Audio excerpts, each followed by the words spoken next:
Bonjour Jérémy.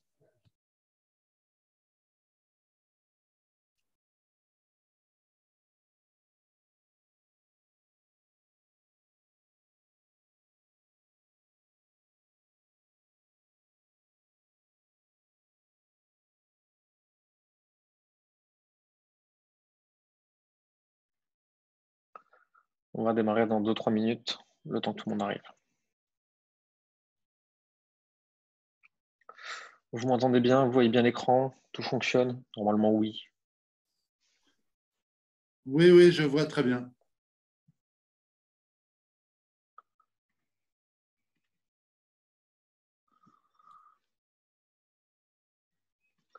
Pour rappel, pensez bien, laissez vos micros coupés pendant la présentation. Ça évitera qu'on ait des bruits parasites et que Zoom essaie de prendre le relais d'un audio sur l'autre.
Et nous allons démarrer ce deuxième jour de l'atelier premier 100K. Ce jour, il est important et à la fois, il peut paraître moins sexy que ce qu'on a vu hier. Puisqu'aujourd'hui, on va voir ce que j'appelais les 7 gardiens. Alors, le terme est volontairement putaclic, puisque c'est un peu plus complexe que ça, mais on va voir 7 points qui vous bloquent et qui vous empêchent d'atteindre vos résultats. Je laisse les dernières personnes entrer. Avant de commencer, comme d'habitude, on prend quelques secondes et on se pose sur nos intentions. Comme ça, ce sera dit, ce sera verbalisé, il n'y a plus à le dire et puis on peut passer à autre chose. Votre but ici, c'est d'avoir un maximum de valeur et surtout de chercher à l'appliquer. Si vous prenez de l'information et que vous n'en faites rien, vous avez perdu votre temps. Ce serait quand même dommage. On va passer plusieurs heures ensemble en quelques jours. Ce serait quand même bien que ça vous serve à quelque chose. Mon but, et il est complètement transparent, c'est vous donner un maximum de valeur. Vous donner des outils que vous pouvez appliquer, créer de la confiance entre nous, parce qu'aujourd'hui, notre marché il est quand même un peu complexe dans le monde du coaching. Et vous permettre en fait de voir que je sais de quoi je parle, et depuis un sacré bout de temps. Et le but, pas du tout masqué, c'est que certains d'entre vous ont envie de rejoindre l'Académie des génies. Ça peut être aujourd'hui, ça peut être demain, ça peut être dans 6 mois, ça peut être jamais, et c'est complètement OK. À partir de là, on peut commencer.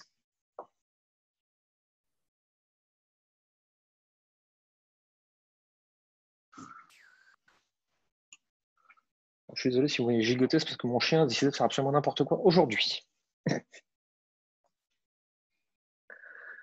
Qu'est-ce que sont ces 7 gardiens?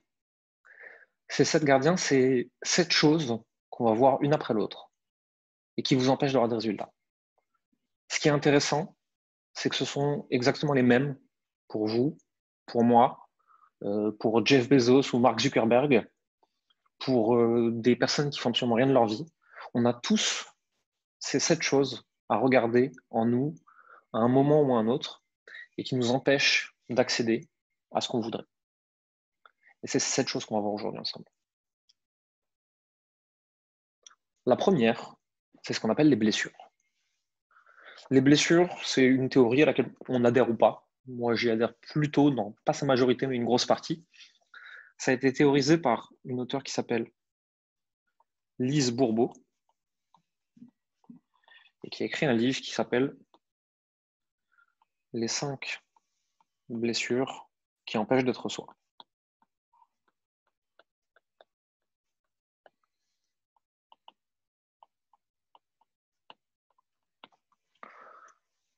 Je ne vais pas vous refaire tout le livre, ce n'est pas l'intérêt, mais je vais plutôt vous montrer dans quelle mesure c'est intéressant pour nous. Alors globalement, de mémoire, il y a la blessure d'injustice, de rejet, d'abandon, humiliation, et j'ai un trou de mémoire sur la 5e. Est-ce que quelqu'un peut me le dire dans le chat? Je suis sûr que vous l'avez. Injustice, rejet, abandon, humiliation, trahison, voilà. Merci. Ces blessures-là, ce sont des choses que vous allez vivre en général dans l'enfance. Ça se construit généralement entre 0 et 6 ans. À partir de votre relation avec vos parents. Ces choses-là, c'est une analyse que vous allez faire de faits, des faits qui, de base, sont neutres, et l'enfant entre 0 et 6 ans va les analyser, va en déduire quelque chose. Ce sera biaisé, c'est-à-dire que les émotions sont réelles, mais l'interprétation qui en a été faite avec le regard d'un enfant, qui va créer des comportements conditionnés qui vont nous poursuivre toute notre vie. Et moins on s'en occupe, plus ça s'accumule. Et c'est comme un petit sac de caca qu'on traîne avec nous, et plus les années passent, et plus il grossit. Et si on ne fait rien, ça nous pourrit sérieusement la vie. Je vais vous donner un exemple que j'utilise très très souvent et qui nous sert dans notre cas, dans le cas où on veut avoir des clients. C'est par rapport à la blessure d'abandon. Blessure d'abandon, c'est l'impression d'avoir été abandonné par un parent. On ne va pas revenir là-dessus, encore une fois. C'est pas moi le meilleur pour parler du travail de Lise Bourbeau, et vous pourrez le trouver sur Internet, que ce soit en résumé ou trouver son livre très facilement. Quelqu'un qui a la blessure d'abandon, il va enfiler le matin son costume d'être humain en se disant de toute façon, tout le monde va m'abandonner, et il va aller chercher les preuves de la véracité de cette croyance. Il ne va pas du tout essayer de chercher la preuve qu'il a tort, mais cette personne va chercher la preuve qu'elle a raison. Et donc, va inconsciemment produire des comportements qui vont enclencher cet abandon, ce qui va pouvoir différer, que la personne va pouvoir se dire « Ah ah, je le savais, j'avais raison ». Dans le cas ici, par exemple, c'est, imaginons que vous êtes en discussion avec un client potentiel. Imaginons que la personne a dit je te recontacte et que vous n'ayez pas donné de date où cette personne doit vous recontacter pour vous dire oui ou non. La personne ne vous répond pas au bout de 1 heure, 5 heures, 10 heures, une journée, 2 jours. L'analyse froide de ça pourrait être j'ai pas donné de date pour avoir une réponse, et puis la personne elle a peut-être autre chose à foutre en fait. Elle a juste une vie en dehors de notre échange marketing. Le problème, c'est que ça va commencer à ruminer dans votre tête. De toute façon, on va me dire non. De toute façon, cette personne essaie de me ghoster. De toute façon, c'est toujours pareil. Et donc, qu'est-ce qui va se passer? Vous allez commencer par lui envoyer un MP. Puis la personne ne va pas l'ouvrir. Donc, vous allez vous inventer un scénario en disant peut-être qu'elle ne l'a pas vu. Donc, on va lui envoyer un SMS. Et la personne ne va pas répondre. Et vous allez inventer un scénario. Bon, il faut que j'essaye autre chose. Et là, vous allez commencer à l'appeler. Et là, vous avez votre prospect qui, 24 heures après un échange, va vous dire, il va plutôt observer. J'ai reçu un MP, j'ai reçu un SMS, j'ai reçu un appel. Cette personne, elle est en train de faire une crise de panique parce que je ne lui ai pas répondu 24 heures. Je n'ai pas du tout envie de travailler avec cette personne. Ce qui est normal, ça ne crée absolument aucune confiance, quelque chose comme ça. Donc, ce qui va se passer, c'est que ce prospect, en voyant ça, en voyant votre panique, ce prospect va dire non, bien entendu. Et là, ça va venir confirmer votre petite histoire et vous allez pouvoir dire ah, je le savais, cette personne, elle a fait exactement comme je le pensais. Et vous venez confirmer votre biais cognitif et votre sentiment d'abandon. Et c'est exactement pareil en fait ce qui va se passer avec la blessure de rejet, d'injustice, d'humiliation et de trahison. Le problème, quand on regarde pas ça, si vous avez un problème de son, n'hésitez pas à me le dire. Normalement, c'est bon. Je fais les AirPods, normalement, ça marche. Mais ça peut arriver que ça déconne. Si vous ne venez pas observer ces blessures-là, elles vont venir parasiter votre marketing, elles vont venir parasiter vos échanges humains, elles vont venir parasiter votre entreprise. Puisqu'il y a quelque chose qu'il faut toujours se rappeler, c'est que les névroses de l'entrepreneur deviennent les névroses de l'entreprise. Et ce que vous ne voulez pas regarder en vous, et ce qui bloque en vous, va venir obligatoirement rejaillir sur votre entreprise et va créer des blocages. Des exemples tout bêtes, hein. La blessure de trahison, c'est des personnes qui vont se retrouver dans des schémas avec des associés qui font des saloperies. Injustice, c'est les autres coachs, les autres marketeurs, les autres thérapeutes font des trucs pas éthiques et complètement injustes. Et moi, je ne veux pas devenir une méchante personne pas éthique, complètement injuste. Et donc, je ne vais pas faire ce qu'il faut pour avoir des clients. Et si j'ai pas de clients, c'est parce que moi, je suis gentil, eux sont méchants, par exemple. Et vous avez tout un tas de schémas qui sont observables et qui vont se reproduire encore et encore et encore jusqu'à ce que vous mettiez le nez dans le caca et que vous observiez ces choses-là pour venir les réinterpréter. L'idée ici, c'est pas de dire l'enfant de 0 à 6 ans avait tort. L'idée, c'est de dire il avait des informations d'un enfant de 0 à 6 ans et moi aujourd'hui je suis un adulte. Donc je vais venir regarder de nouveau les faits qui ont provoqué ça et je vais me dire est-ce que je peux les analyser autrement aujourd'hui? Est-ce qu'aujourd'hui, avec mon regard d'adulte, je pourrais avoir un autre regard sur ce qui s'est passé? C'est comme ça qu'on travaille ces blessures-là. Vous pouvez le faire avec des coachs, avec des thérapeutes, avec des psychanalystes. Vous pouvez le faire vous-même, même si ce n'est pas ce que je recommande, puisque c'est difficile d'être son propre miroir. Mais c'est en allant observer quelqu'un ces choses qui ont commencé dans l'enfance et qui se reproduisent à l'âge adulte que vous allez pouvoir progresser et grandir sur ces blessures-là. C'était le premier gardien qui vous empêche d'avoir les résultats que vous voulez, mais c'est aussi, je pense, l'un des plus importants, parce que c'est celui qui est à la cause de toutes les autres.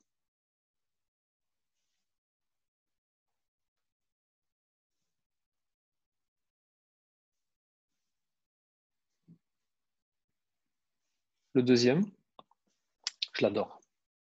C'est ce qu'on va appeler les money stories, vos histoires sur l'argent.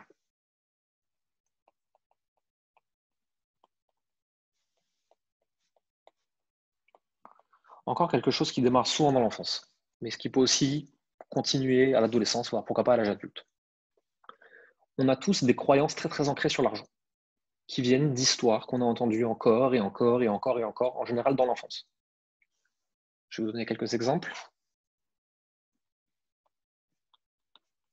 Les riches sont mauvais.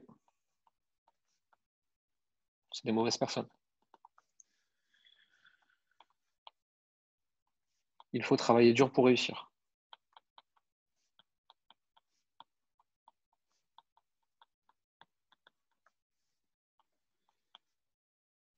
L'argent ne pousse pas sur les arbres.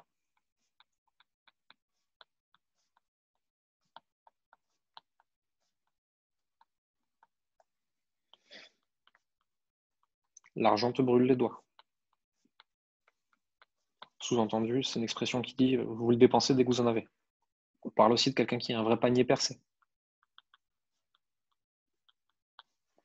Il y en a beaucoup d'autres comme ça. Ça peut être aussi simple que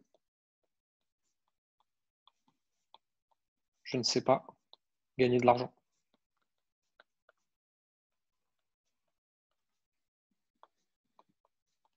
Ou alors encore, la finance est démoniaque.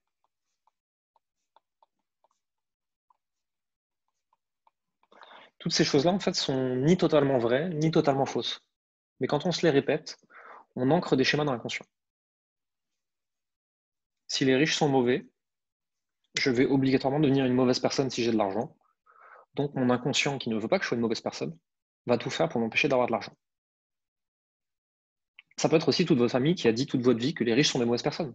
Et même si vous ne le croyez pas aujourd'hui, devenir une de ces personnes riches veut dire être rejeté par votre famille. Il faut comprendre quand même que notre inconscient est systématiquement là pour une seule chose, c'est savoir nous protéger. Nous protéger des fois sans qu'on le sache. Et donc, si notre inconscient perçoit un danger dans une croyance, il va nous protéger de cette croyance. Si je suis persuadé au fond de moi qu'il faut travailler dur pour réussir, je n'accepte pas la facilité, je n'accepte pas que ça peut être facile, je nie complètement le yin, et je vais aller en yang, faire très très dur et passer en force en faisant des heures et des heures et des heures et des heures pour mériter mon succès. Et il faut travailler 12 heures par jour, sinon on n'est pas un entrepreneur qui réussit. Ça veut aussi dire que si vous n'avez pas encore les résultats que vous voulez, vous allez passer 16 heures par jour devant l'ordi pour justifier que vous êtes en train de travailler dur pour réussir. Ce qui, je suis désolé, est complètement con. N'en déplaise aux Américains. Travailler plus dur et plus longtemps, ça ne vous rend pas plus heureux et plus riche, ça vous rend juste plus fatigué. L'argent ne pousse pas sur les arbres. Sous-entendu, c'est pas facile d'en avoir, c'est pas facile d'en trouver. Pourquoi? Pourquoi ce serait pas facile? Qui a dit ça? Il n'y a jamais eu aujourd'hui sur les marchés autant d'argent. Jamais. Dans le monde des startups, on arrive à des trucs complètement aberrants où il y a des startups avec des idées toutes pétées et des fondateurs tout nuls qui arrivent à lever 10 millions. Les investisseurs ont tellement d'argent qu'ils ne savent plus où le foutre. Pendant les 2 dernières années de Covid, tous les Français et les Européens ont mis énormément d'argent de côté. Parce qu'ils avaient peur pour l'avenir et parce qu'ils ne pouvaient plus le dépenser, en fait, ils étaient enfermés à la maison. On n'a jamais eu autant d'argent de côté. Alors, au niveau macro, c'est-à-dire pas forcément vous en particulier ou moi, etc., mais au niveau macro, si on observe la France, l'Europe, le monde, les humains n'ont jamais mis autant d'argent de côté. Donc, si vous êtes capable de résoudre un problème pour les bonnes personnes, je vous garantis que actuellement, plus que jamais, l'argent pousse sur les arbres et que vous avez juste à vous pencher pour le ramasser. Mais on a une croyance. L'argent me brûle les doigts, je suis un véritable panier percé. Une croyance qui vient souvent de l'enfance, un parent, un proche qui a répété ça, etc. et qui a ancré cette croyance. Qu'est-ce qui se passe si cette croyance elle est ancrée? Dès que vous recevez de l'argent, vous ne le mettez pas de côté, vous ne prévoyez pas, tout de suite vous le cramez. C'est comme s'il ne fallait pas le garder. Quitte, il faut qu'il parte. Parce que si j'en ai, ça me stresse. Je connais beaucoup de personnes comme ça qui sont dans cette situation-là, où dès qu'ils ont de l'argent, ils le brûlent, donc ils n'en ont plus, donc ils sont en situation de manque, donc ils n'arrivent plus à trouver de clients. Quand on est dans une situation de manque, c'est compliqué. Juste parce qu'ils ne sont pas capables de le garder. Parce qu'ils ont peur de l'avoir et de ce que ça engendre, à cause d'autres croyances. Je ne sais pas gagner de l'argent. Cette croyance, elle est terrible, parce qu'elle est ancrée profondément, et vous en êtes persuadé. Alors qu'en fait, il faudrait dire, je n'ai pas encore appris comment gagner de l'argent. C'est juste une compétence. Je ne sais pas encore gagner de l'argent. De même que si je me lève tous les matins en disant, je ne sais pas marcher, et que je le répète assez souvent et que j'y crois assez fort, un matin, je vais me lever, je vais tomber. C'est pas parce qu'aujourd'hui, vous ne savez pas gagner de l'argent que c'est pas possible et que ça doit être difficile. C'est juste qu'on ne vous a pas encore appris à le faire. La finance est démoniaque. L'argent, c'est mal. Donc, il ne faut surtout pas l'investir, il ne faut pas faire confiance aux banques, etc. Quelle finance est démoniaque? C'est un point de vue. Et il est juste ou faux, on s'en fiche. C'est un point de vue. C'est une opinion. C'est pas un fait. Parce que je peux vous donner des exemples. Les grands vilains de chez Goldman Sachs aux États-Unis, là, qui brassent des milliards en pariant sur les gens qui vont crever, et c'est pas tout à fait faux, ça. Il y a des preuves de ça. Ces gens-là, ils vont acheter des yachts qui ont été fabriqués par des entreprises à la main, qui ont donné du travail à des familles, à des gens. Et ces gens-là, ils vont rentrer chez eux et vont pouvoir acheter à bouffer avec ce travail. Et donc, si on regarde de façon assez macro et assez large, les grands méchants de Goldman Sachs permettent à des milliers de familles de manger. En faisant des choses dégueulasses, hein, dans mon échelle de valeur à moi en tout cas. Mais les démons de la finance internationale génèrent de l'emploi et permettent à des gens de manger. Ce que je vais vous dire là, c'est en fait toutes les croyances qu'on a sur l'argent, peu importe d'où elles viennent et depuis combien de temps on les a, si on les regarde avec un autre angle, on peut toutes les réinterpréter. Ça ne veut pas dire que je vous dis qu'il faut être milliardaire pour être heureux, ça ne veut pas dire que la finance, il n'y a pas des trucs qui déconnent, ça ne veut pas dire que certains jours, l'argent, c'est pas plus difficile que d'autres. Ça veut juste dire que c'est pas un fait établi. Et que tout ça, c'est juste des pensées qui nous suivent. On en a tous. On en a tous. Il y a plein de livres qui sont très bien pour évaluer vos croyances sur l'argent et je vous les donnerai dans le groupe Facebook si vous voulez. Si ça vous intéresse, je vous les mettrai. Notre troisième gardien, c'est nos peurs. De la réussite, de l'échec, du jugement, de la nouveauté, de la maladie, de la mort, et il y en a quelques autres. Je ne sais pas tout en tête, c'est pas très important ici. Ces peurs-là nous empêchent de faire des choses. Si j'ai peur de l'échec, je n'essaye rien, parce que j'ai trop peur d'échouer. Ce qui est complètement lié avec la peur du jugement. Si je me plante, qu'est-ce qu'on va penser de moi? Mais cette peur du jugement, elle est aussi liée à la peur de la réussite. Si j'y arrive, quelle personne je vais devenir? Qu'est-ce que ça a changé dans mon quotidien? Qu'est-ce qu'ils vont penser les autres de moi? Ma famille. Ma famille qui n'a jamais gagné plus de 2 000 ou 3 000 euros, si je commence à en gagner 10 000, 15 000, 20 000, qu'est-ce qu'ils vont penser? Quelle personne je vais être? Et puis si je progresse trop et qu'eux ne progressent pas, je vais les juger. Sauf que je les aime et je n'ai pas envie de les juger. Donc je vais m'empêcher de réussir pour continuer à les aimer. Peur de la nouveauté. Qu'est-ce qui va se passer si ça change? Après, la peur de la maladie et de la mort qui sont un peu plus complexes à analyser par rapport au business, mais on pourrait aussi passer des heures dessus. Si on veut comprendre ça et voir comment s'en servir, il faut voir d'où vient la peur. La peur, elle vient de notre cerveau primitif, qui est le cerveau reptilien. Le cerveau reptilien, c'est la plus ancienne partie de notre cerveau. Le problème de ce truc-là, c'est que ça n'a pas évolué depuis l'époque préhistorique. Et à l'époque préhistorique, nouveau égale mortel. Tu goûtes un nouveau fruit, il est empoisonné, tu crèves, tu vas dans une nouvelle caverne, il y a un tigre à dents de sabre, il te bouffe. Et donc à l'époque préhistorique, nouveau égale danger. Et notre inconscient et notre cerveau primitif, ils pensent encore que nouveau égale danger. Et le but du cerveau humain, c'est pas du tout de vous rendre heureux, c'est de vous faire rester vivant. Donc il va tout faire pour vous faire rester vivant. Et donc il va tout faire pour vous amener de la nouveauté. Et pour ça, il va vous envoyer de la peur, qui est un signal, qui dit attention, risque de mort imminente. Pour que vous puissiez activer des mécanismes de combat, de fuite ou de paralysie. La paralysie, ce n'est pas le plus efficace, effectivement. Sauf que, on est en 2022, et que nouveau égale rien du tout. Il y a plus de tigres à dents de sabre qui va nous bouffer.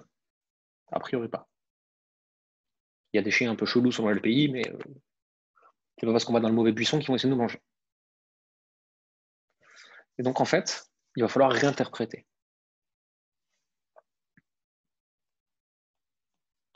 Peur égale excitation. C'est exactement les mêmes molécules, les mêmes hormones, c'est tout, à l'intérieur, c'est pareil. Sauf qu'il y a une interprétation. Peur, je vais mourir. Excitation, oh, trop bien.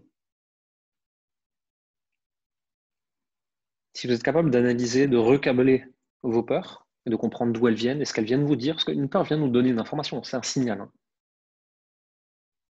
C'est un signal par rapport à un besoin qui n'est pas nourri, par rapport à un événement qui a été vécu, par rapport à un changement. C'est juste un signal qui va nous donner une information.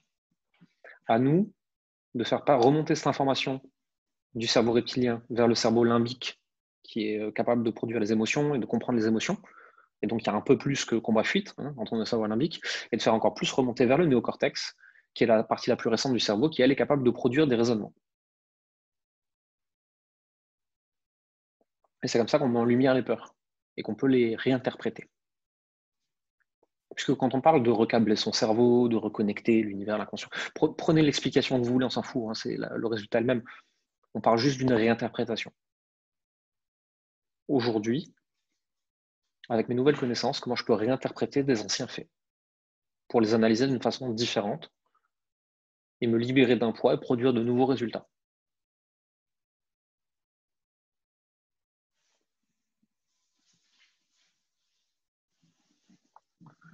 Viennent ensuite vos croyances. Vos croyances, qu'est-ce que c'est? Il y a plein de choses.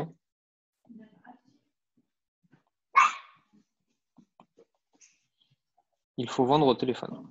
C'est une obligation.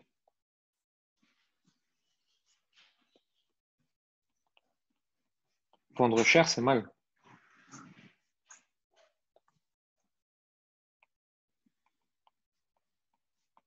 Je ne veux pas faire comme tout le monde.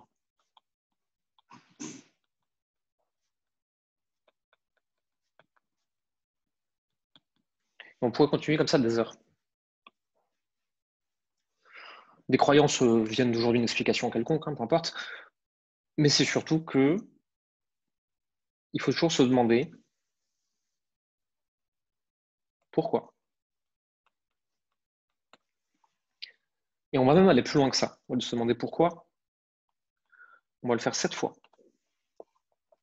Si vous êtes capable de faire 7 fois pourquoi une affirmation, vous avez la vraie raison.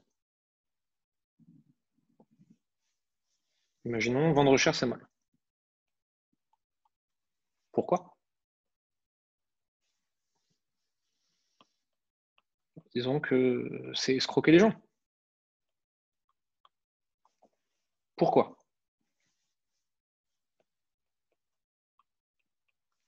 Parce que ce que je fais ne délivre pas de valeur. Encore une fois, c'est une croyance.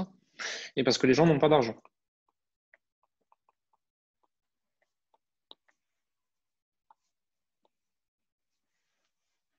D'où ça vient? Et on continue comme ça autant qu'on veut. Les gens n'ont pas d'argent de toute façon. Ça, il n'y a pas de pourquoi, c'est une croyance. Et je ne délivre pas de valeur. Ah. On reboucle sur syndrome de l'imposteur.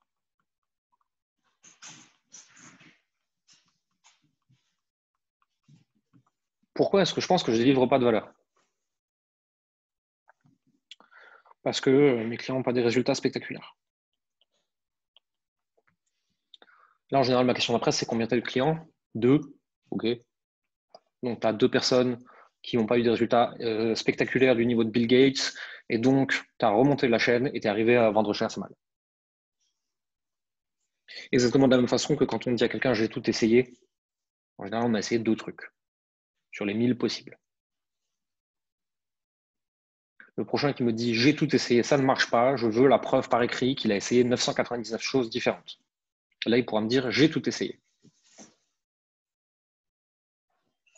Toutes les croyances, on peut les remonter comme ça, avec les 7 pourquoi. Il faut vendre au téléphone. Pourquoi? Parce que tout le monde fait comme ça. Pourquoi? Parce que ça marche mieux. Pourquoi? Parce que la plupart des gens veulent un contact humain. Ah oui? Moi, j'ai vendu quasiment sur tout 2021 seulement en Messenger. Pourquoi? Parce que 90% de mes clients sont des introvertis qui sont très contents de ne pas avoir à décrocher le téléphone.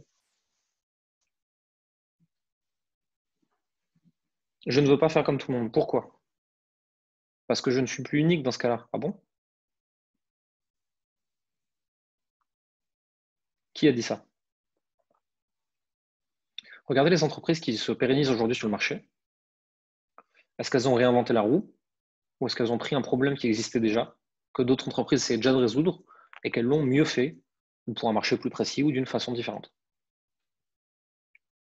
La réussite professionnelle vient de reproduire ce qui marche en le faisant mieux que les autres, ou différemment à votre sauce. Et donc, il faut bien différencier cible, problème et toutes ces choses-là. Et là, je vous encourage très fortement à faire de la copie. On prend ce qui marche déjà, on n'essaie pas d'inventer un truc. Mais la façon dont vous allez faire ça, vous allez y amener par exemple votre personnalité, mais aussi vos méthodes,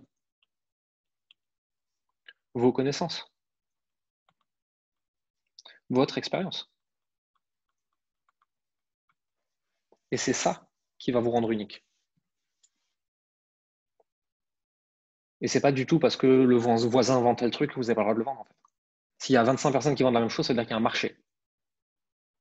C'est plutôt une bonne chose. C'est ce qu'on veut. On veut un marché existant. Moi, mes clients, je leur interdis d'ouvrir un nouveau marché qui n'existe pas déjà.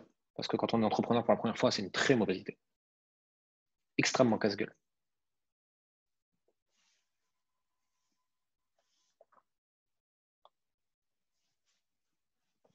Le cinquième gardien, c'est justement vos compétences.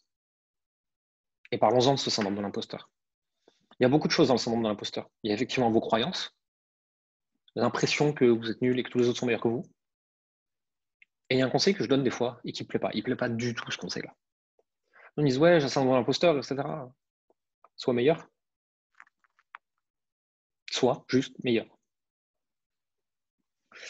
En général, les personnes qui ont le syndrome de l'imposteur, il y a la moitié qui est liée à leurs croyances, leur histoire, leur blocage, leur pattern intérieur, et l'autre moitié qui sont juste pas encore assez bons en fait.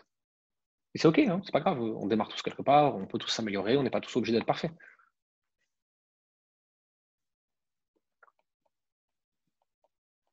Apprends, applique, progresse. En tant que coach, en tant que thérapeute, en tant qu'entrepreneur, vous devriez faire ça constamment. Je vous donne un exemple. Bon, moi, je suis peut-être un peu extrême dans mon truc. Moi, j'applique tous les jours, sans exception, toutes les compétences où je veux être bon.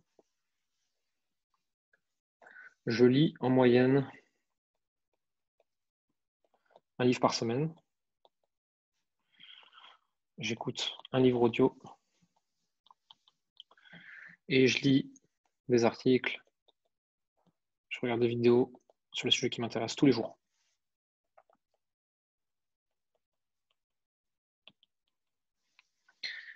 Et je mesure. Je trouve une façon de mesurer plutôt pour savoir si je progresse dans ce qui est important pour moi, dans la compétence qui est importante pour moi.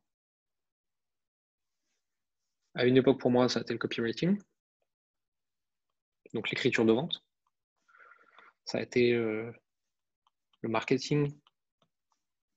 Et à un moment aussi, ça a été le coaching. Est-ce que je suis capable de mieux transmettre qu'avant? Moi, pour rappel, je ne suis pas coach. Je suis un marketeur qui transmet ce qu'il sait. Mais est-ce que mes talents de transmission, de coaching, d'accompagnement sont meilleurs? Et je mesure. Et je me demande à chaque fois, pour ces trois choses-là, par exemple dans mon cas, qu'est-ce que je dois apprendre? Comment je pratique? Et qu'est-ce que je mesure pour progresser, pour mesurer ma progression? Si vous devenez meilleur dans vos compétences clés, vous aurez plus de résultats. Ça ne veut pas dire que vous n'êtes pas encore assez bon aujourd'hui pour déjà faire des choses. Ça veut juste dire qu'on n'a jamais fini d'apprendre. On peut toujours faire mieux, toujours progresser. Si à un moment vous arrêtez d'apprendre, d'appliquer, de progresser, c'est que vous en avez marre de ce métier. Si vous êtes passionné par le métier que vous faites, qui vous plaît vraiment, qui vous nourrit intérieurement, vous aurez toujours envie d'être meilleur dedans. Et vous ne vous contenterez jamais de ce que vous avez. Et ça veut dire que, indéniablement, sur une échelle de temps assez grande, 5 ans, 10 ans, 20 ans, 30 ans, vous serez parmi les meilleurs. Et si vous êtes parmi les meilleurs dans votre compétence clé, vous aurez des résultats financiers. Je connais beaucoup de gens qui sont bons et qui n'ont pas de résultats. Je ne connais pas de gens qui sont extraordinaires dans leurs compétences et qui n'ont pas de résultats. Ça n'existe pas. À un moment ou à un autre, quelqu'un d'extraordinaire dans une compétence se fait remarquer. Si aujourd'hui, vous n'avez pas les résultats que vous voulez, c'est soit que vous ne savez pas vous faire remarquer, soit que vous êtes juste bon, mais pas encore parmi les meilleurs. Et c'est OK. Vous êtes là pour progresser.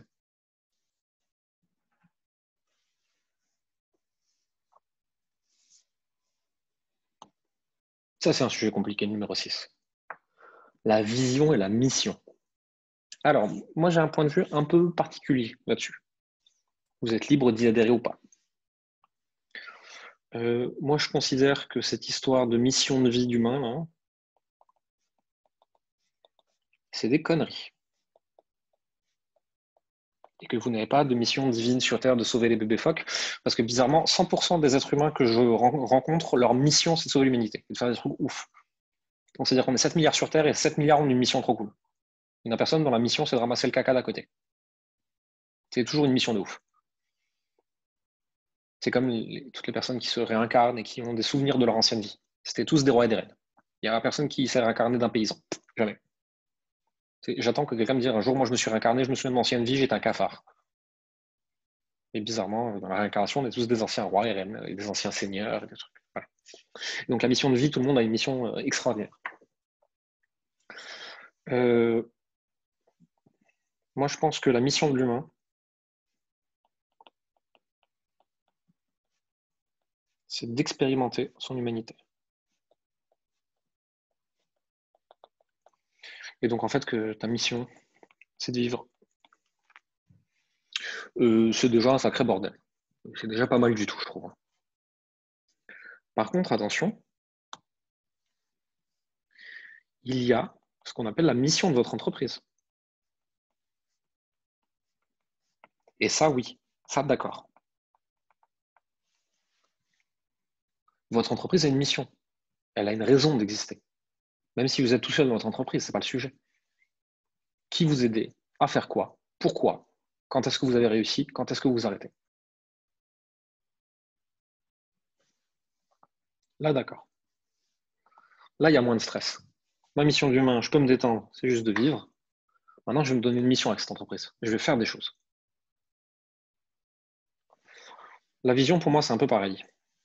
Pendant longtemps, je la faisais travailler avec mes clients et je me suis rendu compte qu'ils me mettaient juste une vision stratosphérique parce qu'il fallait en mettre une et que ça les paralysait juste et que ça les inspirait pas. Je me pose, moi, aujourd'hui, plus de questions sur ça. Je sais à peu près où je veux aller et je verrai en chemin si c'est amusant et agréable. Et je changerai d'avis si ce n'est pas le cas. C'est-à-dire que je me donne des buts, des objectifs. Mais alors, où est-ce que je vais être à 30 ans? Franchement, j'en sais rien. Et j'ai pas envie de savoir. J'ai une vingtaine d'idées possibles. Voilà. Cette histoire de grande vision, c'est pareil, je ne vois pas l'intérêt en fait. C'est vous mettre beaucoup de pression pour rien. Déjà, quand on regarde sa vision à 5 ans, la probabilité qu'elle arrive comme on pense est assez faible. À 3 ans, à peu près, mais franchement, non. À 1 an, là, ok. Parce qu'en fait, la vision à 1 an, ça ne s'appelle pas une grande vision et un souhait divin, ça s'appelle un plan. Si je veux être là à 1 an, qu'est-ce que je dois atteindre? On appelle ça des works. Qu'est-ce qui va m'en empêcher? Donc, qu'est-ce que je dois faire et qui je dois être? Et ensuite, on va transformer ça en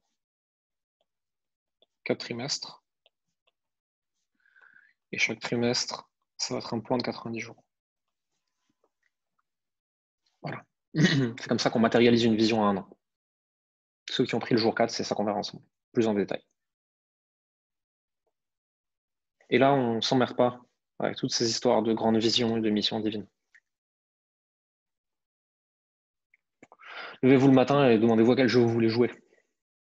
C'est bien plus intéressant. Et si vous avez profité de jouer au jeu auquel vous voulez jouer un peu tous les jours, bah, vous allez vous réveiller 30 ans après et vous allez vous dire « Ah, c'était cool quand même ». Au lieu de se mettre la pression à essayer d'atteindre une grande vision à cause de notre mission divine. Est-ce que vous pensez que les mecs de chez Goldman Sachs, ils se disent « Ma mission, c'est de pourrir l'humanité ». Non. Alors eux, leur mission, ils veulent s'amuser, ils veulent la coque et des putes. Donc pour ça, il leur faut plein d'argent et ils n'en ont rien à foutre de pourquoi.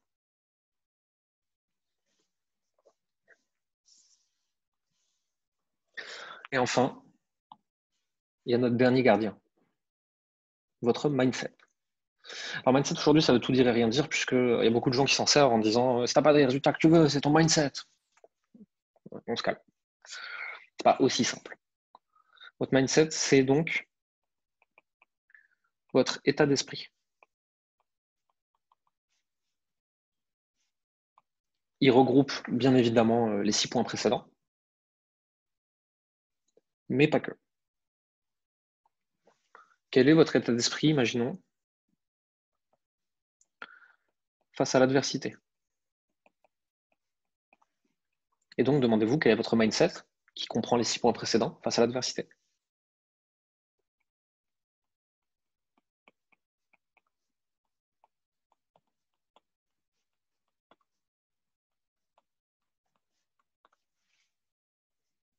On pourrait continuer comme ça longtemps. Moi, je dis souvent à mes clients, le marketing, c'est être un chercheur d'or. Et c'est pas parce que j'ai mis un coup de pioche sur 1 cm² que j'ai tout essayé, ça ne marche pas. Vous pouvez changer d'outil, vous pouvez changer de technique, vous pouvez changer d'endroit. Vous pouvez arrêter de chercher de l'or et chercher de l'argent, ou des cailloux, j'en sais rien. Mais vous êtes cette mentalité de je suis un explorateur qui cherche des trucs. Et je vais trouver un moyen. Et donc pour ça, vous allez jouer. Et vous allez tester des outils, des méthodes, des endroits différents. Et vous allez chercher en fait des choses différentes.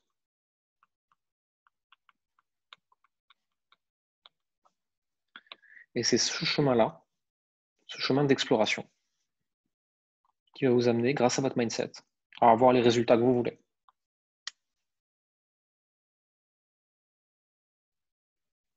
C'est là que les coachs interviennent, hein. Les coachs, les mentors, etc. En fait, hein. On est des raccourcis de ça. Moi j'ai passé 10 ans là-dessus.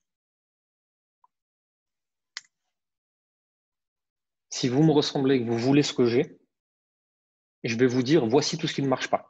Et voici ce qui, selon moi, aujourd'hui, si tu me ressembles, devrait marcher pour toi.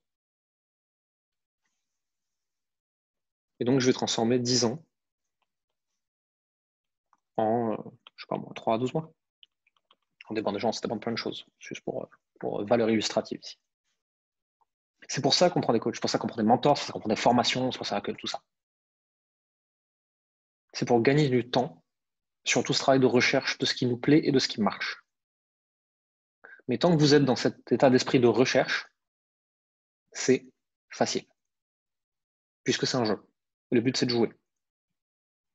Et je sais que c'est très facile de dire ça aujourd'hui, quand moi j'ai pas de soucis d'argent et que certains d'entre vous en ont.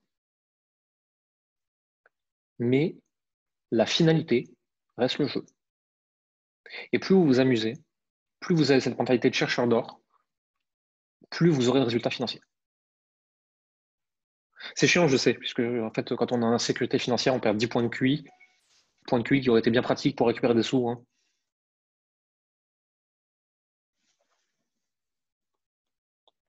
C'est l'être qui entraîne le faire, qui entraîne l'avoir. Et donc, si vous voulez avoir beaucoup, il faut commencer par vous demander qui est-ce que je dois être pour ça.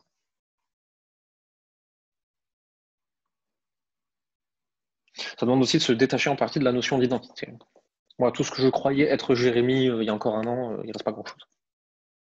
Parce que l'identité, c'est un truc qui fluctue, c'est quelque chose de stable. Ce que je crois être moi, c'est mes expériences, c'est mes interprétations, c'est mes croyances, c'est mon corps à un instant donné.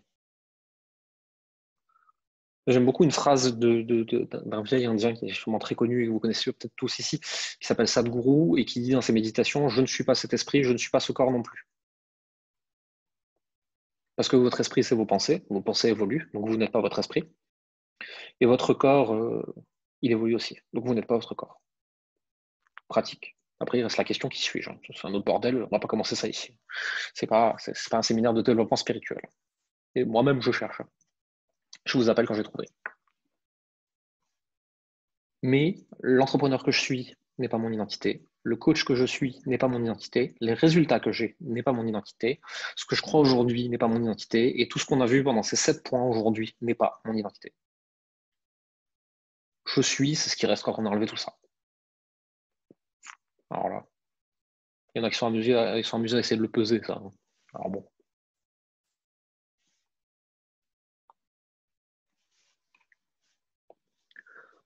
Que vous soyez aujourd'hui à 0 ou des personnes qui sont à 10 millions par an, ce sont toujours ces 7 gardiens en jeu. Toujours. Encore aujourd'hui, moi, mon entreprise fait des sauts stratosphériques parce que j'ai des gens de mon équipe qui me disent Jérémy, t'es persuadé de ça aujourd'hui, donc tu deviens notre goulot d'étranglement. Je me dis ah, merde. Et moi, j'ai toujours pensé ça. C'est ça qui m'a amené à ça aujourd'hui. Oui. Mais ce qui t'amène de 0 à 1 n'est pas du tout la même chose qui t'amène de 1 à 2. De 2 à 10. De 10 à 100. C'est pour ça aussi que je râlais sur les systèmes full automatiques avec les tunnels, les webinaires, etc. Parce que pour moi, c'est un système qui a sa place ici, peut-être, et là. Et que si vous l'appliquez ici, c'est dangereux. Et ce que moi, je vous enseigne d'appliquer ici, si vous essayez de le mettre là, ça explose.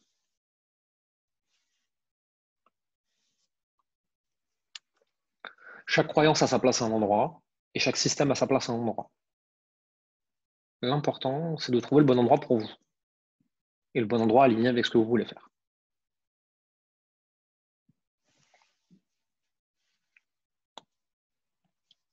Et on va passer aux questions-réponses sur tout ce qu'on s'est dit aujourd'hui. Je vous propose qu'on prenne une vingtaine de minutes pour les questions-réponses. Comme d'habitude, vous appuyez sur le bouton lever la main, je dis votre nom et on commence à discuter.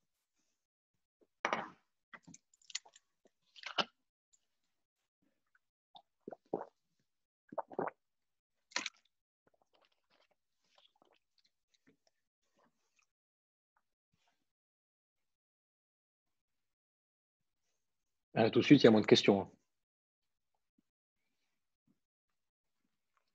Vous pouvez aussi, si vous préférez, poser les questions dans le chat, si vous ne voulez pas parler devant tout le monde, etc. Il n'y a pas de souci avec ça. Aurélie, yes. Hello, salut Jérémy. Hello. C'est par rapport à la question du mindset sur le chercheur d'or pour tester. Jusqu'à quand, en fait, tu testes et jusqu'à quand, à un moment, c'est de l'acharnement? Sur une stratégie, tu veux dire? Ouais. Moi, en général, quand je teste une stratégie, je la teste à fond pendant 3 mois. Parce que Et pendant 3 mois, tu bouges rien? Non. Ok. Décider vite et bouger doucement. Ok.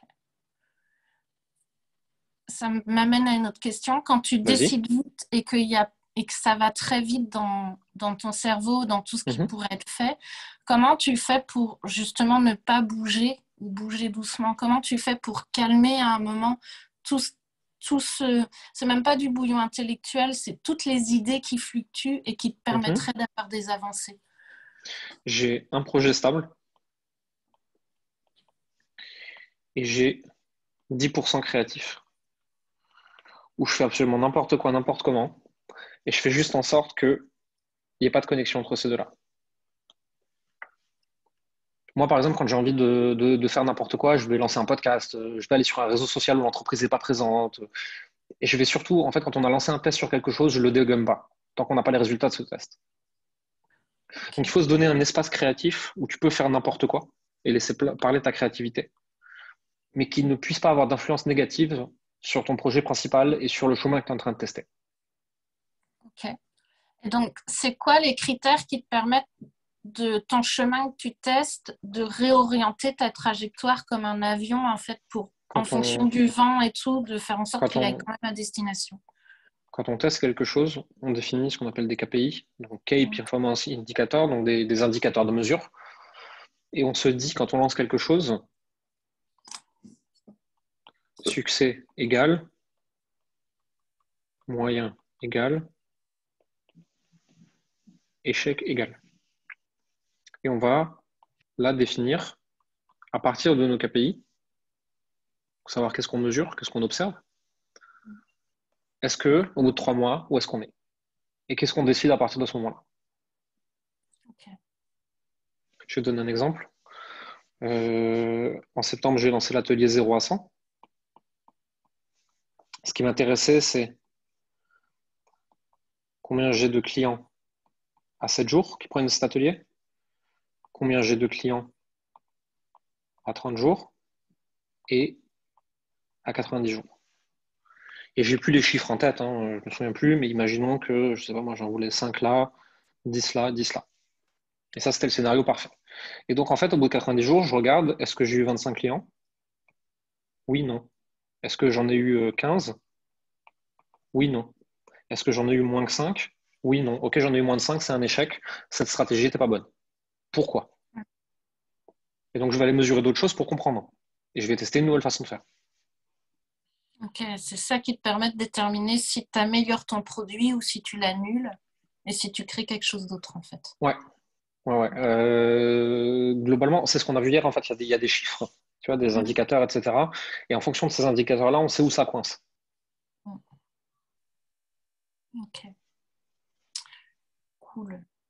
Aurélie, tu peux regarder les chiffres avant les 3 mois, mais moi, en général, si je me donne 90 jours pour mettre à bien un projet, je regarde au bout des 90 jours. Enfin, je peux regarder avant, et en général, je regarde avant parce que je suis curieux, mais on ne prend pas de décision avant d'avoir testé 3 mois quelque chose, à moins qu'on ait une preuve certaine au bout de 3 semaines que c'est de la grosse merde. Il faut tout jeter. Mais c'est rare.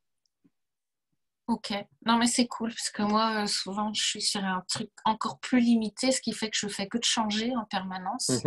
Mais donc, ok. Mais ça ne me satisfait pas. Donc, c'est cool. Je te remercie. Je t'en prie. Jade. Bonjour. Du coup, oui, Hello. j'avais une question par rapport aux croyances, parce que Ouais. on en a beaucoup. Toi, tu as une méthode particulière pour pouvoir reprogrammer, hormis te raconter une nouvelle histoire. Tu observes ta croyance, tu l'identifies, et Ouais. tu te racontes une nouvelle histoire. Est-ce que toi, tu as d'autres choses? Alors d'abord, identifier la cause. Toujours. Ok. Et ensuite, il y a deux choses. Moi, je vais souvent me servir de l'hypnose. Soit en aller voir un hypnothérapeute, soit en trouvant des auto-hypnoses, etc. qui existent. Je vais aussi beaucoup me servir de l'écriture. Où en gros, vraiment, je vais écrire le fil de ma pensée. Tu vois, c'est vraiment, je vais écrire, je crois que les riches sont égoïstes. Tu vois, par exemple. Ensuite, je vais me demander où j'ai entendu ça la première fois. Qui me l'a dit? Pourquoi? Qu'est-ce que j'en pense? Tu vois, et je vais vraiment analyser toute ma pensée. Et je vais regarder ce qui arrive à la fin, en utilisant autant de pourquoi que possible. Et je vais regarder ce qui arrive, parce que ce qui arrive à la fin, c'est sûrement ce que je vais pouvoir traiter ici. Après, j'ai dit hypnose, et hypnose, moi, ça me convient bien, mais il y en a qui préfèrent faire ça avec un thérapeute, avec un coach, ou avec de l'EFT, avec peu importe, en fait. Hein.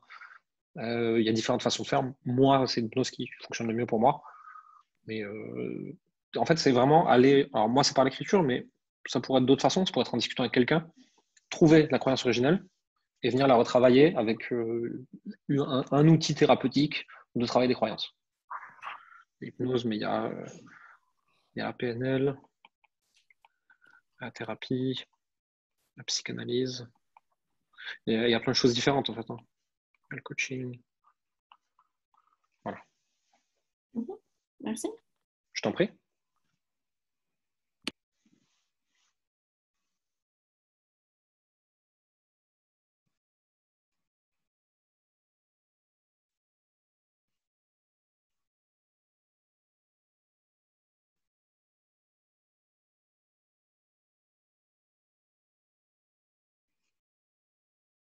Je crois que vous avez tous plein d'opinions sur ce que j'ai donné comme exemple dans les commentaires. Encore une fois, moi, je ne suis pas thérapeute. Hein. Donc, effectivement, je vais des fois utiliser des mauvais mots, des mauvaises expressions, placer au mauvais endroit, etc. Prenez-les pour ce que c'est. C'est mon analyse ou moi, ce que j'ai compris. Je n'ai pas tout compris. Bertrand, yes? Ouais, bonjour.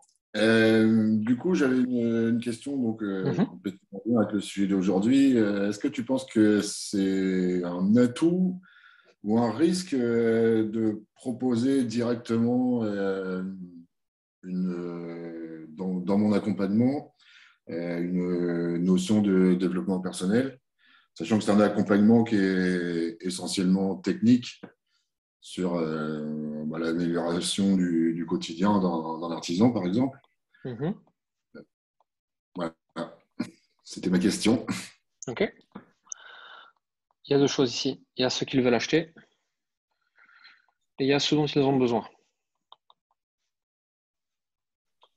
On vend ceux qu'ils veulent acheter et on délivre ceux dont ils ont besoin pour atteindre l'objectif. Donc, il faut te demander deux choses. C'est, est-ce qu'ils veulent acheter ça? Si la réponse est non, tu leur vends surtout pas ça. Et ensuite, il faut te demander, est-ce qu'ils ont besoin de cette part de développement personnel pour y arriver? Oui, non. Je l'intègre ou je ne l'intègre pas.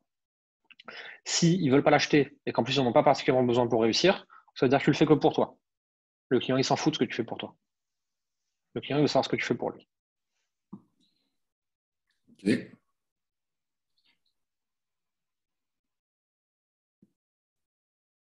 Par rapport à ta question? Ouais, ça répond. Après, dans ma démarche, j'ai essayé de construire une valeur ajoutée supérieure en implémentant ça en plus. C'est pas toi qui décides de la valeur ajoutée, c'est la perception du client. Si le client s'en fout, ça n'a aucune valeur ajoutée que tu rajoutes un truc. Je vais te donner un exemple, c'est moi je suis végétarien et au supermarché, ils m'ont rajouté 1 kilo de poulet, ça n'a pas de valeur ajoutée pour moi. Sûr. C'est la même chose. Okay. Si ton client il est intéressé par ce que tu veux rajouter, ça a de la valeur. S'il s'en fout, ça n'en a aucune. Ça va juste rajouter du temps de travail pour toi. Ok. Du coup, ce serait pourquoi pas à présenter dans le cycle de la page de vente, mais comme option. Juste demande au client en fait. Ouais, voilà. Demande au client, demande au prospect si ça les intéresse. Ok. Tout simplement. Ça les intéresse, tu fais ça. Ça les intéresse pas, tu fais pas ça. Et si Cool. toi, tu as quand même envie de faire ça, il va falloir trouver une autre façon de le faire. D'accord. Au top, merci. Je t'en prie. J'ai une question dans le chat. Pourquoi tu n'es pas coach? Parce que je suis avant tout un marketeur. C'est ça mon métier, c'est ça qui est ma passion, etc. Le coaching, alors déjà, j'ai aucune certification, j'ai aucune formation, je ne me suis jamais formé au coaching. J'ai appris des outils de transmission de l'information, mais j'ai rien appris en lien avec le coaching, même si j'ai des bases parce que j'ai lu plein de livres, etc. Je pense que je n'ai pas particulièrement envie de faire ce métier. Je sais le faire parce qu'il nourrit mon métier de chef d'entreprise et mon métier de marketeur. Et parce que de toute façon, marketing et coaching, c'est la même chose. C'est juste appliqué à des endroits différents. Aujourd'hui, je ne me considère pas comme coach parce que je n'aurais pas envie de faire ça toute la journée, en fait. Tout simplement.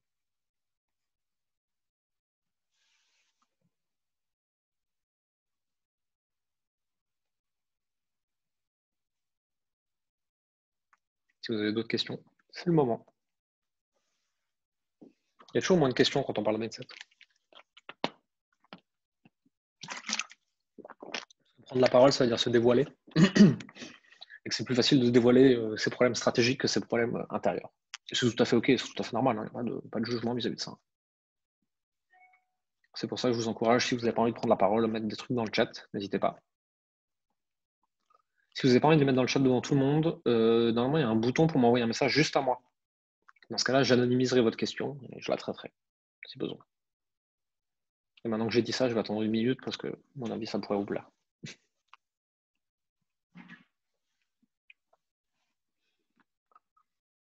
Après, il faut aussi en avoir conscience, c'est ça le plus dur, ouais, bien sûr. C'est pour ça qu'on se fait accompagner, en fait. Mais tout, c'est moi aussi. Hein. Parce qu'en fait, on ne peut pas voir ses propres angles morts. S'il y a quelque chose que je ne vois pas, je ne peux pas savoir que je ne le vois pas. Donc, j'ai besoin de quelqu'un qui vienne se poser en miroir et qui vienne me dire, tiens, regarde, là, ça déconne. Là, tu as oublié de regarder. Patrick, yes.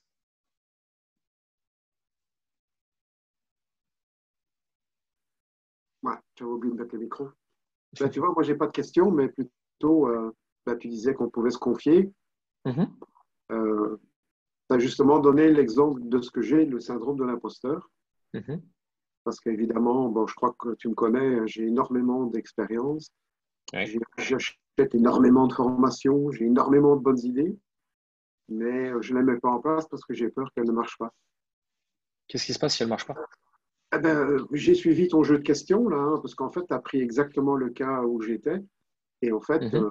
j'ai peur de mettre ce que j'ai appris en place, donc de vendre mon expérience pour le mettre en Mhm. place, parce que je me dis, ça ne va pas marcher. Et après, j'ai suivi ton jeu de questions. Pourquoi est-ce que je pense que ça n'a pas marché? Et finalement, je ne l'ai jamais mis en place, ni pour moi, ni pour un client. Enfin, je commence seulement, hein, Mhm. mais donc je ne peux pas dire que ça ne marche pas. Tant que je ne l'ai pas mis en place, il faut au moins que j'en fasse 5. Et après, Qu'est- quand qu'est- je qu'est- Qu'est-ce qui se passe si ça ne marche pas? eh ben, le client ne sera pas content. Et alors? Tu fais mieux ou tu le rembourses? Oui, voilà. Qu'est-ce que tu ressens? Qu'est-ce que tu te dis si le client n'est pas content? Eh bien, que je dois le rembourser. Et soit j'améliore, ou soit je change le procédé, soit je change carrément, ou soit je cherche autre chose. Mhm. C'est grave? Non, mais ça prend du temps, et quand tu n'as pas l'argent, le temps, c'est de l'argent. Je suis d'accord.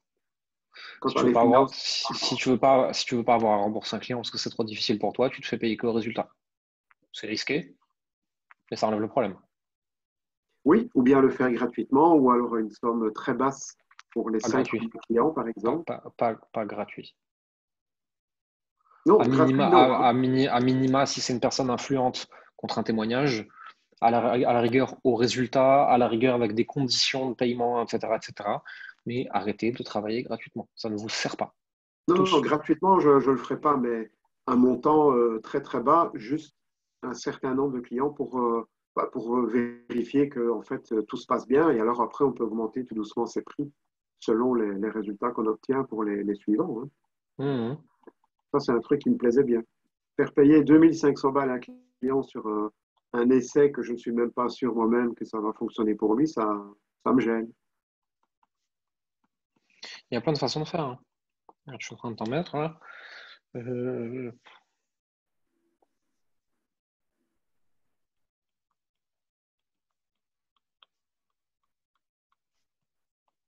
Oui, c'est ça, oui. 200 Il y a, avant il et 2000 après si ça a bien marché, oui. y a plein de façons de faire. Ouais. Celle-là, je l'avais pensé, celle-là. J'ai vu ça quelque part et je me suis dit, mais lui, il était vraiment beaucoup plus haut que ça. Et c'est aux États-Unis, hein. Il Mhm. demandait, en fait, euh, son accompagnement est à 10 000 $, plus Mhm. encore des trucs mensuels. Mais il dit, tu me donnes 2000 $ pour commencer, et puis tu payes les 8000 qui manquent quand tu as un ROI de 3 fois. Donc, ce que tu m'as Mhm. payé, tu récupères 3 fois. À ce moment-là, tu me payes les 8000 $. Ça, j'avais bien aimé aussi. Il y a Dan Kennedy, un marketeur très connu, qui disait I beat your control or you don't pay. Alors lui, en l'occurrence, c'était sur du copywriting et du marketing. En gros, je fais mieux que votre page existante, vous ne payez pas. Ouais, ouais, ouais. C'est une solution. Il y a plein de solutions. C'est en fait, il va falloir que tu fasses preuve de créativité, c'est tout. Oui, et d'oser. Ça, il n'y a pas de recette magique. Non, je sais. Et je sais aussi que ça fait peur et c'est normal, hein. Moi, Eh les oui, premières oui. fois, je faisais pas le malin, hein. Et je vais te dire encore plus. Mes tout premiers clients, j'étais nul. Alors, j'étais meilleur qu'eux, donc ça allait, mais j'étais nul. Ça fait partie du chemin. Mhm. Si t'es nul de façon acceptable, tu seras payé quand même. Si t'es trop nul, tu seras pas payé. C'est comme ça qu'on progresse. Juste accepter qu'à un moment ou à un autre, il y a des trucs qui vont merder sur le chemin, en fait. C'est comme ça. Oui, oui, c'est sûr. Moi, encore aujourd'hui, sur le nombre de clients que j'accompagne, ça arrive, il n'y en a plus beaucoup aujourd'hui, mais ça arrive encore une fois de temps en temps. C'est un échec. On n'y arrive pas. Ça peut arriver. C'est rare. Aujourd'hui, c'est rare avec l'expérience. Mais ça arrive encore. Si moi, avec mon expérience et ma compétence, je peux accepter l'échec, tu peux l'accepter aussi.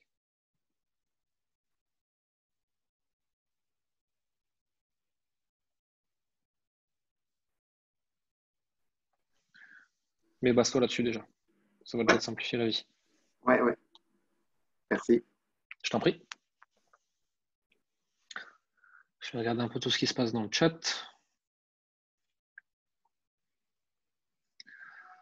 Des blocages de recevoir. Alors, si tu as un blocage sur recevoir, il faut savoir pourquoi. Il faut creuser. C'est pourquoi tu n'arrives pas à recevoir. Qu'est-ce qui s'est passé dans ton enfance où tu as l'impression que chaque fois que tu as reçu, il y a un truc qui déconne. C'est de ce côté-là qu'il faut aller creuser.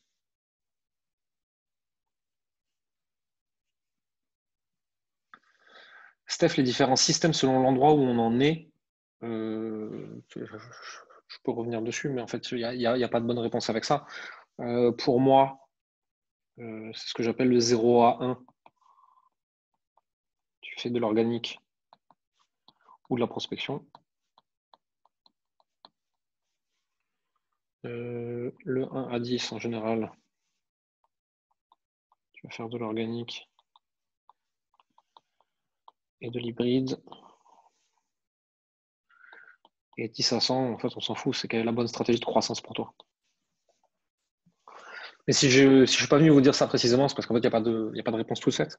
Ça dépend de ce que vous aimez. C'est pour ça que nous, on le fait en one-one avec les clients. Mais c'est difficile, en fait, juste comme ça, de te dire fais ça. Que penser des programmes de mentorat sur Internet, un marché uniquement dirigé sur cet aspect du marketing, type Roger Lannoy, Sébastien, etc. Ça dépend de comment tu aimes apprendre. Alors, je les connais pas, je sais pas ce qu'il y a dedans. Hein, donc je les connais de nom, je connais les personnes, mais je connais pas l'intérieur du programme, donc ça, je peux pas répondre. Si tu aimes apprendre en vidéo et que ça te fait des déclics, c'est très bien. Si tu aimes apprendre en coaching de groupe ou en faisant des exercices, c'est très bien. Si tu as besoin de contact humain et de one-one, tu vas pas trouver ton bonheur là-dedans. Ça dépend de comment tu aimes apprendre. Moi, par exemple, je n'ai pas forcément besoin de prendre de coach one-one parce que je sais que je progresse bien en autonomie avec des formations vidéo et des coachings de groupe. Parce qu'en entendant les autres, j'ai des clics sur des trucs. Ça dépend de comment toi, tu aimes apprendre, en fait.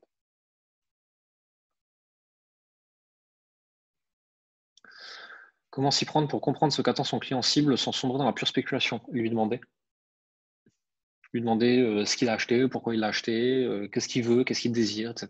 Il faut aller parler avec. Il n'y a pas de secret. Comment ne pas ressentir le syndrome de l'imposteur quand on n'a pas ou peu de clients? Commencez par un client à la fois et essayer d'être meilleur. Peut-être aller travailler pour d'autres personnes, peut-être faire des tests pour soi-même, pratiquer. Mais de toute façon, en fait, le syndrome de l'imposteur, c'est normal, hein, vous allez le ressentir, vous allez toujours le ressentir. Moi, encore aujourd'hui, il y a plein de fois où je me dis, oh là là, je vais me faire démasquer. Je fais partie des meilleurs sur le marché français dans ce que je fais, et pourtant, j'ai encore l'impression certains jours que je vais être démasqué. Je ne suis pas sûr, en fait, qu'il faut chercher à ne plus le ressentir. Il faut juste accepter que c'est là.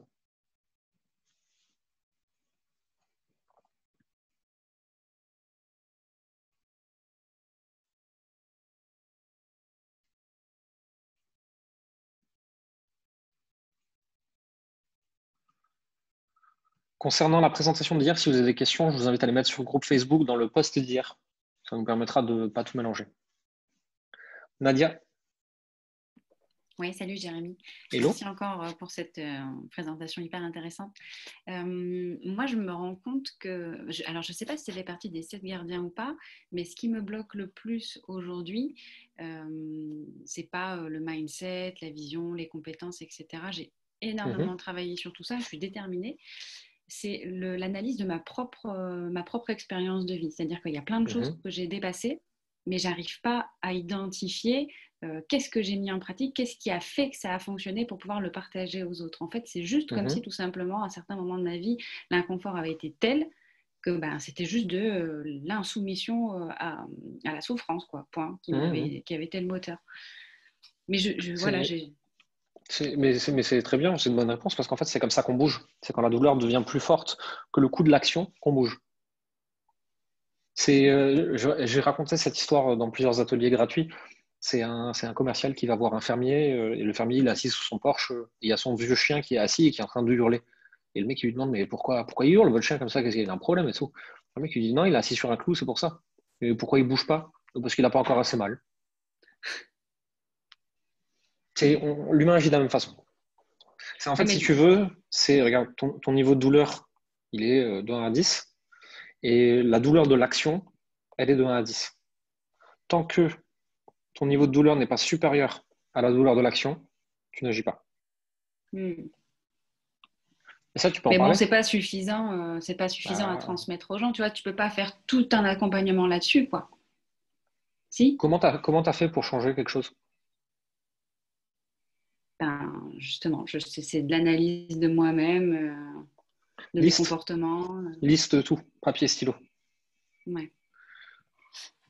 Situation A. Situation B. OK? Mhm. Qu'est-ce que j'ai fait factuellement? Ça, c'est vraiment pas comment je me suis senti à l'intérieur, hein. Qu'est-ce que j'ai fait? Les choses que j'ai faites. Tu vois? Pour aller de A vers B. Ensuite, ces choses-là, je les ai faites. Pourquoi? Comment? Je sais pas moi. Dépression, content. Voilà. Ok, qu'est-ce que j'ai fait entre les deux? J'ai fait du sport, j'ai fait de la poterie et j'ai fait une thérapie. Alors, je suis ultra cliché volontairement, hein. C'est pour notre histoire. J'ai bien conscience que c'est pas aussi réducteur que ça. Mais pourquoi? Envie de sortir de ça. Pourquoi? Être heureux. Pourquoi maintenant? Ah, ma fille était triste. Tu vois, par exemple. Mhm. Et donc là, on a un déclencheur. Ouais. Ok. Comment j'ai fait? Une petite action à la fois.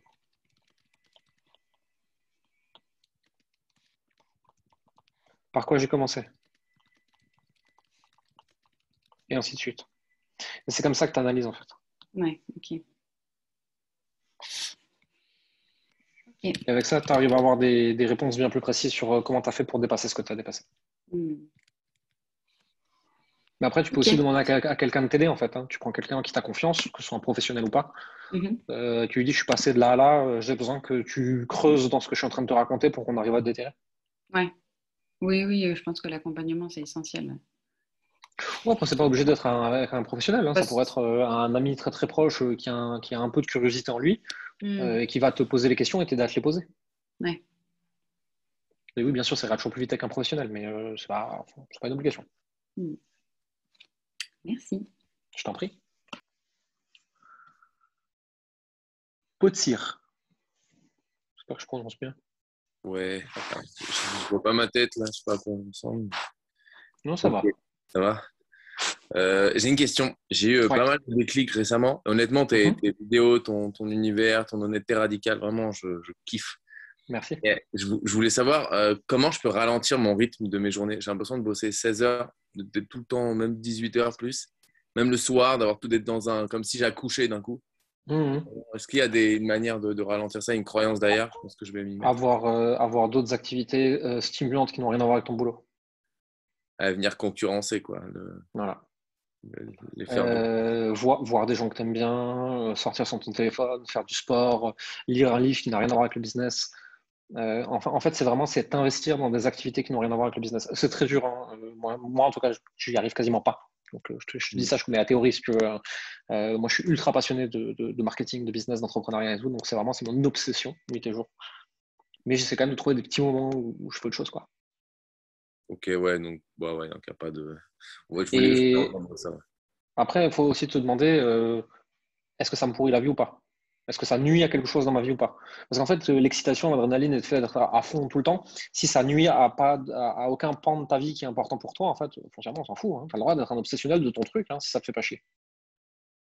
Ouais. Bah, j'avoue, un peu, je me mets dans des ermitages, moi. Je prends une baraque, je la loue et je fais que ça. Donc, c'est.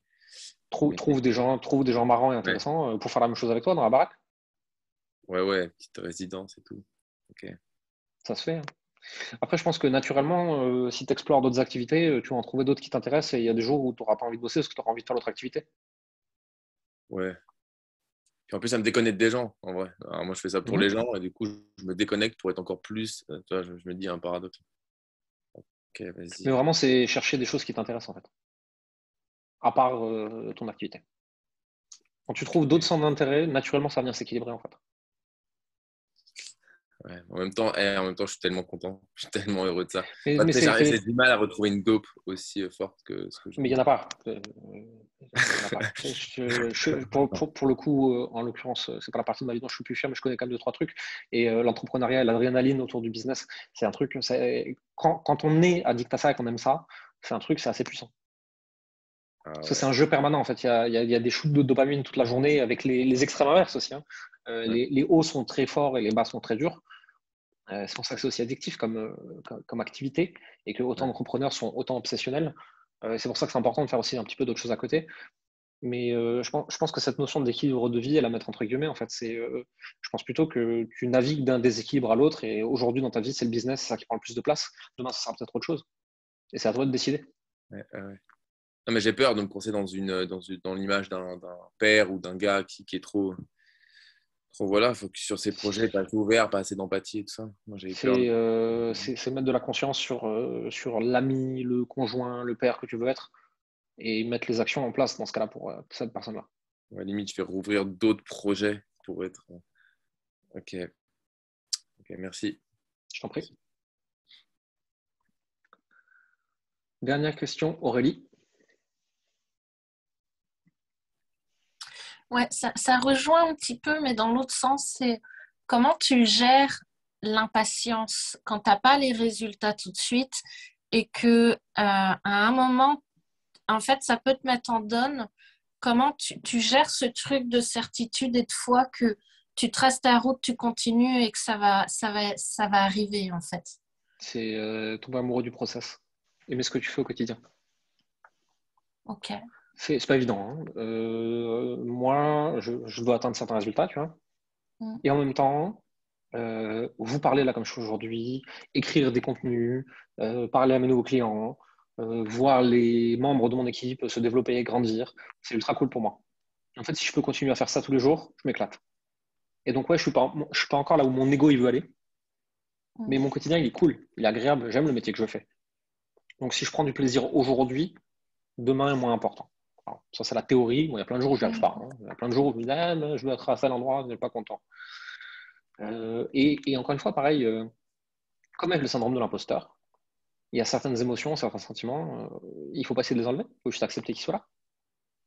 Okay. J'ai un ami qui répète cette phrase que j'aime beaucoup, tout est parfait dans ce monde, y compris ma volonté de le changer.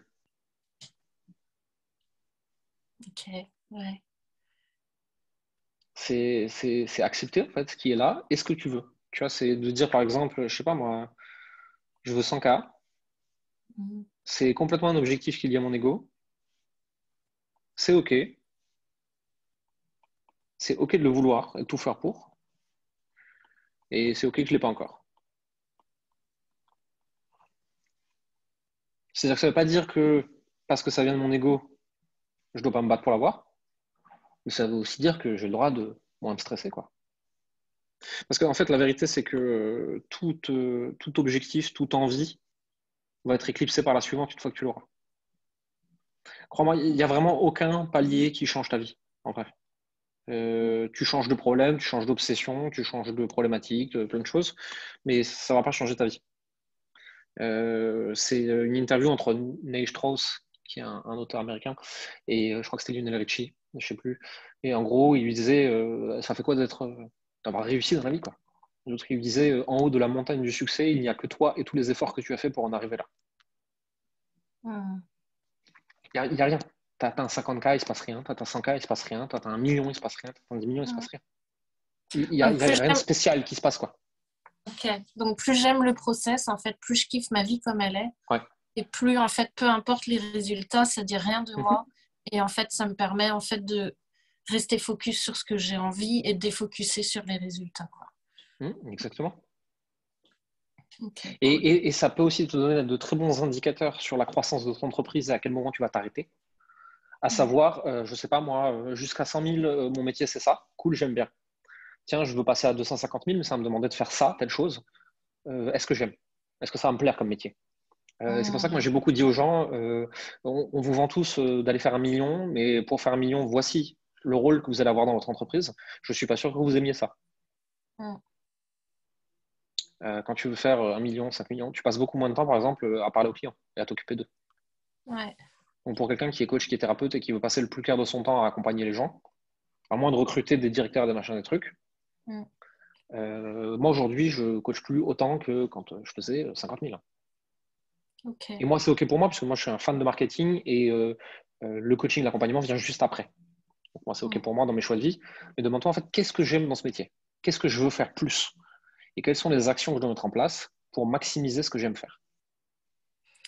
Ouais, OK. Donc, si je veux accroître, de toute manière, si un jour je veux accroître, c'est vraiment qu'est-ce que j'aime faire dans ce positionnement-là? Ouais. Est-ce que c'est être coach ou est-ce que c'est m'entourer des personnes qui me permettront de toujours être coach, mais de gagner plus, quoi?